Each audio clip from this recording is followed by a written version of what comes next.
our process is very front-end loaded, and our objective is to maximize the net after-tax cash to the seller, and that's after paying off every third party, including banks, other creditors, and of course the government.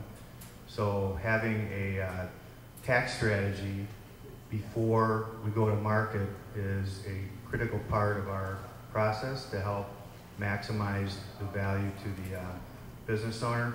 What happens with taxes oftentimes is a zero-sum game. What's good for the buyer is not good for the seller, and vice versa.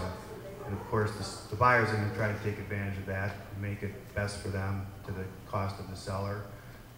We've had a lot of success with, I call it a preemptive strike in negotiations, by laying out the transaction structure before we go to market. So when the buyer gets their hands on the business profile, they already see the transaction structure, and here's the tax allocation, and so oftentimes they buy into that. Because I represent the seller, I want to define every material economic term in a letter of intent. Buyers hate it. They hate getting pinned down, but it's the best thing for the seller to pin these guys down. What Sunbelt does, and what a good professional will do, is create an auction.